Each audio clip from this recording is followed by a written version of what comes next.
बिस्मिल्लाहिर्रहमानिर्रहीम। Second year आज हम चैप्टर 12 करंट इलेक्ट्रिसिटी की असाइनमेंट सॉल्व करेंगे। फर्स्ट असाइनमेंट है, इसका ए पार्ट है, how do you calculate the resistance per unit length of a 22 gauge nichrome wire of radius 0.321 millimetre. Calculate करनी है रेजिस्टेंस पर यूनिट लेंथ एक nichrome wire की जिसका रेडियस 0.321 मिलीमीटर है। और बी पार्ट में, if a potential difference of 10 volt is maintained across 1 metre length of the nichrome wire is the current in the wire. अगर potential difference 10 volt का एक 1 metre length की जो नाइक्रोम वायर है उसके अक्रॉस मेंटेन रखा जाए तो उस वक्त करंट क्या होगा। तो हम इसका सबसे पहले डाटा नोट कर लेते हैं। डाटा में सबसे पहले उसमें जो चीज़, ये जो गिवन है 22 गेज नाइक्रोम वायर, ये बेसिकली हमारे पास ये जो वैल्यू है ये न्यूमेरिकल के डाटा में यूज होने के लिए नहीं है। हमें जो रिक्वायर्ड है वो हम कर लेंगे। तो नाइक्रोम की जो डेंसिटी है rho of nichrome equal to 1.5 into 10⁻⁻6 ohm metre है। इसके बाद हमें दूसरी चीज, इसमें इसका रेडियस गिवन है, आर इक्वल आ जाएगा 0.321 मिलीमीटर, यानी कि 0.321 इंटू 10⁻⁻3 मीटर। इसमें हमने फाइंड क्या करना था, how do you calculate resistance per unit length, यानी कि आर ओवर एल हमने फाइंड करना है। और इसके बी पार्ट में क्या है कि पोटेंशियल डिफरेंस 10 वोल्ट का हो तो V इक्वल 10 वोल्ट आ गया, और लेंथ इसकी 1 मीटर है तो L इक्वल आ गई 1 मीटर के, और करंट इसमें कितना होगा तो हमने I फाइंड करना होगा। इसका सोल्यूशन स्टार्ट करते हैं। तो सबसे पहले R ओवर L फाइंड करने के लिए हमारे पास जो फार्मूला होता है R equal to rho L over A है। जो रेजिस्टेंस जिन फैक्टर्स पे डिपेंड कर रही होती है तो उसके मुताबिक जो फार्मूला था R equal to rho L over A। इसमें हम वैल्यूज पुट करने से पहले हमने फाइंड R ओवर L करना है, तो L इधर आकर डिवाइड हो जाएगा, तो R ओवर L इक्वल आ जाएगा रो ओवर A के एरिया, यहाँ पर उस वायर का हमारे पास पाई R स्क्वायर होगा। तो ये हमारे पास आ जाती है रो ओवर पाई R स्क्वायर। अब हम इसमें वैल्यूज पुट कर देंगे। R ओवर L इक्वल आ जाएगा, रो की वैल्यू 1.5 इंटू 10⁻⁻6 गिवन है, और पाई की वैल्यू 3.14, रेडियस 0.321 इंटू 10⁻⁻3, इसका स्क्वायर आ गया। इसको हम सिंप्लीफाई करेंगे तो R ओवर L इक्वल आ जाता है 1.5 इंटू 10⁻⁻6 डिवाइडेड बाय, इसको हम मल्टीप्लाई करते हैं तो 0.32 इंटू 10⁻⁻6 आ जाएगा। तो R ओवर L की वैल्यू आ जाती है 4.6 ओम पर मीटर। ये हमने एक चीज फाइंड करनी थी। दूसरा, करंट फाइंड करने के लिए I equal to V over R का फॉर्मूला यूज करेंगे। तो I इक्वल आ जाएगा, वोल्टेज हमें 10 के मान है, और जो R है रेजिस्टेंस पर यूनिट लेंथ, यानी कि 1 मीटर लेंथ की जो रेजिस्टेंस है, तो यहाँ पर भी लेंथ 1 मीटर कही गई थी। इस वजह से हम जो रेजिस्टेंस यूज करेंगे 4.6 यूज करेंगे। इसको डिवाइड करते हैं तो I इक्वल आ जाएगा 2.2 एम्पेयर के। इसके बाद हमारे सेकंड असाइनमेंट है,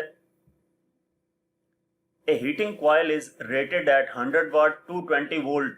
एक हीटिंग कॉइल है जिसकी पावर 100 वाट है और उसकी वोल्टेज 220 वोल्ट है।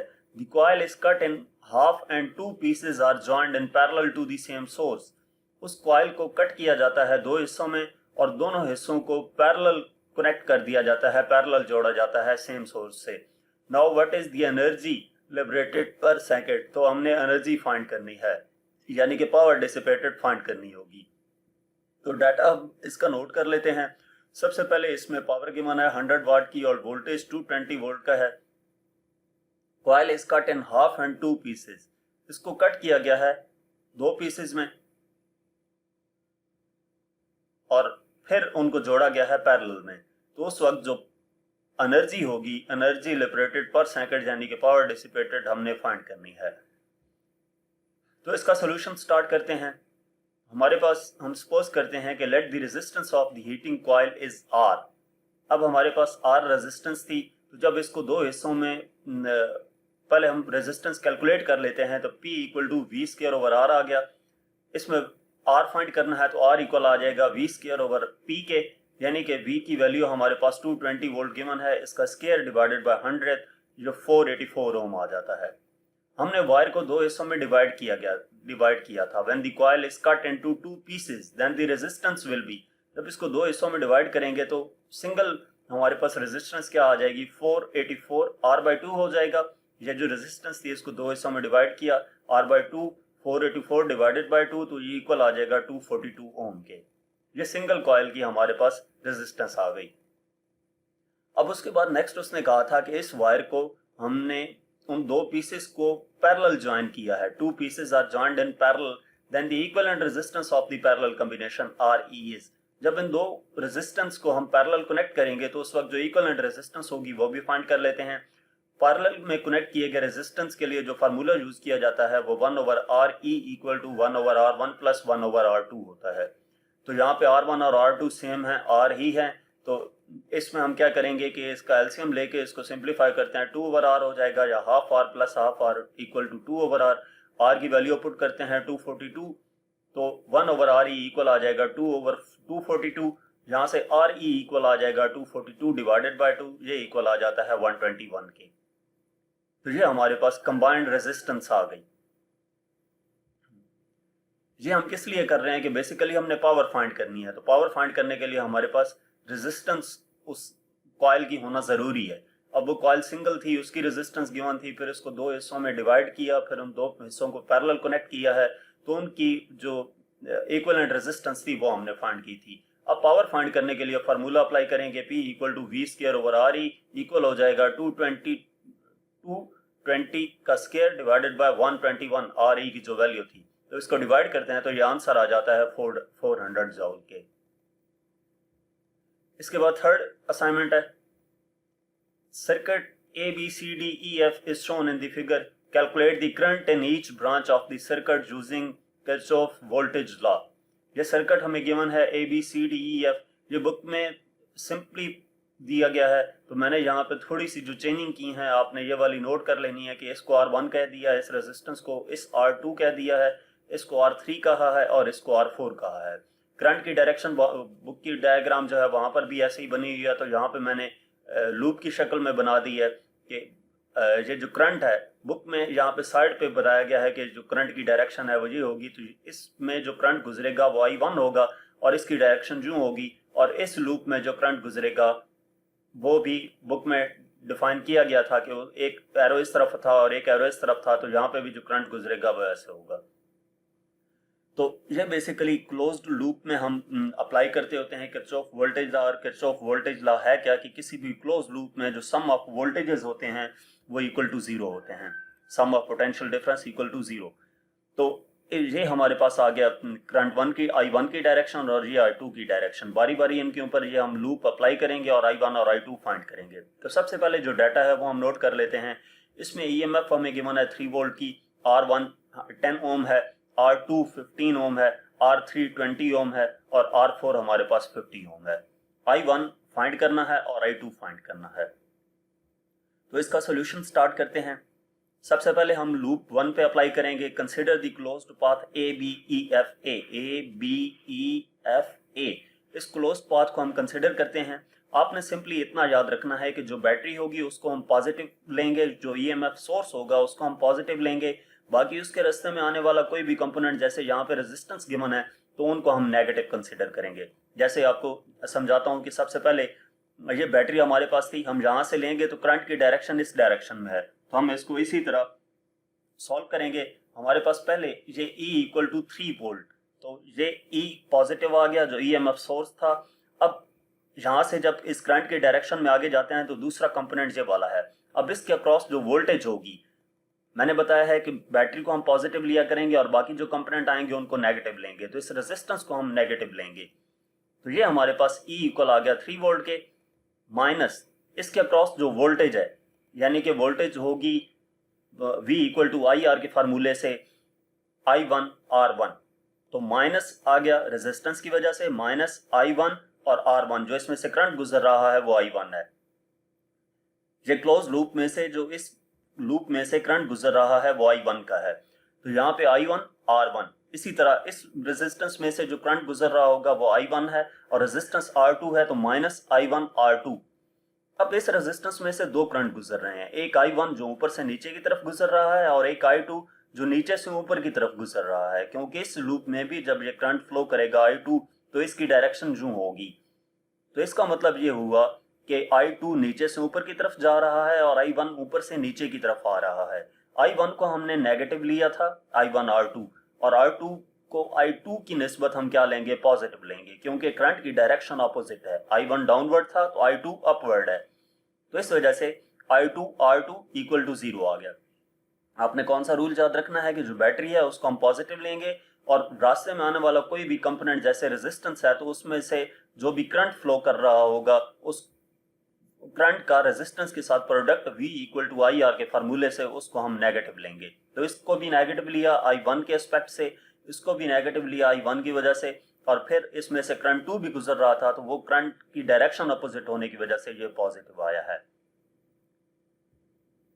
अब हम इसमें वैल्यूज पुट कर देंगे। E की वैल्यू 3 थी, I1 R1 की वैल्यू 10 है, I1 R2 की वैल्यू 15 है और I2 R2 की वैल्यू 15 है। ये इक्वल टू 0 आ गया। तो I1 वैल्यू हम ऐड कर देंगे तो 3, ये माइनस 25 I1 प्लस 15 I2 आ जाएगा इक्वल टू 0। तो यहाँ से 25 I1 minus 15 I2 equal to 3 आ जाएगा। इसको हमने प्लस ले लिया और इसको माइनस कर लिया तो ये इक्वल टू 3, इसको इक्वेशन 1 कह दिया। अब हम सेकंड लूप पे अप्लाई करते हैं। तो consider the closed path BCDBA, BCDEB, इस क्लोज्ड पाथ को हमने कंसिडर किया। हम किसी भी कंपोनेंट से शुरू होंगे। अब जहाँ पे कोई भी बैटरी सोर्स नहीं है तो हम पॉजिटिव किसी को भी लेने की जरूरत नहीं, सबको नेगेटिव ही कंसिडर करेंगे I2 के लिहाज से। तो सबसे पहले हम यहाँ से स्टार्ट करते हैं R3 से। तो इसमें से माइनस रेजिस्टेंस की वजह से माइनस I2 R3 ये आ गया, उसके बाद माइनस I2 R4 ये आ गया, उसके बाद इसमें से I2 गुजरेगा तो माइनस I2 R2 ये आ गया। अब इस रेजिस्टेंस में से I2 ऊपर की तरफ जा रहा है और I1 नीचे की तरफ आ रहा है, तो करंट की डायरेक्शन अपोजिट होने की वजह से जब हमने I2 को नेगेटिव लिया है तो I1 को पॉजिटिव लेंगे, यानी कि I1 R2 आएगा। किरचॉफ वोल्टेज लॉ यही था कि किसी भी क्लोज्ड पाथ में जो सम ऑफ वोल्टेजेस होते हैं वो इक्वल टू 0 होते हैं। तो इसमें से ये तीन हमारे पास कंपोनेंट थे, तीनों में से I2 गुजर रहा था, तो I2 जहां से गुजर रहा था उस कंपोनेंट के अक्रॉस हमने उसको नेगेटिव लिया, और फिर इस कंपोनेंट में से I1 भी गुजर रहा था। I2 ऊपर की तरफ था तो I1 ऊपर से नीचे की तरफ था, तो I2 को हमने नेगेटिव लिया है तो इसी वजह से I1 को पॉजिटिव लेंगे। अब हम इसमें वैल्यूज पुट कर देंगे। माइनस I2 R3 की वैल्यू 20 है, माइनस I2 R4 की वैल्यू 50 आ गई, माइनस I2 R2 की वैल्यू 15 और प्लस I1 R2 की वैल्यू 15 आ गई इक्वल टू 0। इसको सिंप्लीफाई करते हैं तो ये तीनों वैल्यूज I2 की हैं, इनको ऐड करेंगे तो ये माइनस 85 I2 आ जाएगा प्लस 15 I1 इक्वल टू 0। ये इक्वल आ जाएगा 15 I1 इक्वल टू 85 I2। तो यहां से I1 इक्वल आ जाएगा 85 बाई 15 I2, यानी कि I1 इक्वल टू 5.667 I2। इसको इक्वेशन 2 का नाम दे देंगे। अब हम इन दोनों इक्वेशंस को यूज करते हुए हम I1 और I2 की वैल्यू फाइंड कर लेंगे। पहले I1 की जो ये वाली वैल्यू है वो हम इस इक्वेशन में 1 में पुट करके जहां से I2 की वैल्यू फाइंड करेंगे, फिर I2 की वैल्यू इसमें पुट करके I1 की वैल्यू फाइंड कर लेंगे। तो इसको नेक्स्ट स्लाइड में देखते हैं। ये डाटा हमने उसी तरह नोट कर लिया। अब उससे आगे देखते हैं कि अब उस इक्वेशन जो हमने I1 की वैल्यू वहां से निकाली थी, उस जो इक्वेशन 2 में यहाँ पर आई थी उसको इक्वेशन 1 में पुट करते हैं। तो 25 I1 की जगह पे 5.667 I2 minus 15 I2 equal to 3 आ गया। इसको मल्टीप्लाई करते हैं तो 141.675 I2 minus 15 I2 equal to 3 आ गया। तो ये आ जाएगा 126.675 I2 इक्वल टू 3। यहाँ से I2 इक्वल आ जाएगा 3 डिवाइडेड बाय 126.675, तो I2 की वैल्यू आ जाती है 0.024 एम्पियर के। अब इस वैल्यू को हम पुट कर देंगे इक्वेशन 2 में, तो I1 इक्वल आ जाएगा 5.667 इंटू 0.024 मल्टीप्लाई होके ये आ जाएगा 0.136 एम्पियर। तो ये I1 की वैल्यू हमने ये आ गई I2 की वैल्यू और ये I1 की वैल्यू आ गई। इसके बाद नेक्स्ट असाइनमेंट है A potentiometer wire of length 1 meter is connected to a driver cell of EMF 3 volt. एक पोटेंशियोमीटर वायर है जिसकी लेंथ 1 मीटर है और उसको कनेक्ट किया गया है एक EMF सोर्स के साथ जिसकी वोल्टेज 3 वोल्ट है. When a cell of 1.5 volt EMF is secondary circuit, the balance point is found to be at 60 centimeter. जब एक सेल कनेक्ट किया जाता है जिसकी EMF 1.5 वोल्ट है सेकेंडरी सर्किट में, तो हम ये देखते हैं कि बैलेंस पॉइंट 60 सेंटीमीटर पे है. और अगर हम सेल को एक अननोन EMF से रिप्लेस करते हैं तो वो जो बैलेंस पॉइंट है वो 60 सेंटीमीटर पे शिफ्ट हो जाता है, 80 सेंटीमीटर पे शिफ्ट हो जाता है. हमने वो अननोन EMF फाइंड करनी है जिस EMF को कनेक्ट करने के बाद जो बैलेंस पॉइंट था वो 80 सेंटीमीटर पे शिफ्ट हुआ. तो इसमें जो डाटा है सबसे पहले हम वो नोट कर लेते हैं. हमारे पास लेंथ गिवन है 1 मीटर की और EMF 3 वोल्ट का गिवन है. जब हम कनेक्ट करते हैं EMF 1.5 वोल्ट यानी कि E1 इक्वल टू 1.5 वोल्ट, तो जो बैलेंस पॉइंट है वो 60 सेंटीमीटर पे शिफ्ट कर जाता है, यानी कि L1 इक्वल आ जाएगा 60 सेंटीमीटर और इसको मीटर में कन्वर्ट कर लिया तो 0.60 मीटर आ गया. Replacing this cell and using a cell of unknown EMF, the balance point shift to 80 centimetre. तो L2 हमारे पास 80 सेंटीमीटर यानी कि 0.80 मीटर आ गया. Calculate unknown EMF of the cell E2 हमने फाइंड करनी है. तो इसमें डाटा हम सोल्यूशन स्टार्ट करते हैं. डाटा हमने सारा नोट कर लिया था. तो बेसिकली जो EMF की रेशो है वो लेंथ की रेशो की इक्वल होगी. E2 ओवर E1 इक्वल आ जाएगा L2 ओवर L1. तो E2 इक्वल आ जाएगा L2 over L1 into E1 के.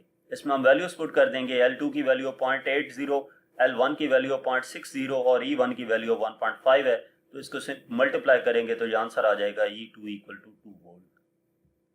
तो यहाँ तक इस चैप्टर की असाइनमेंट्स थी. मजीद किसी भी चैप्टर का कोई भी टॉपिक देखने के लिए आप मेरा यूट्यूब चैनल विजिट कर सकते हैं. Thank you.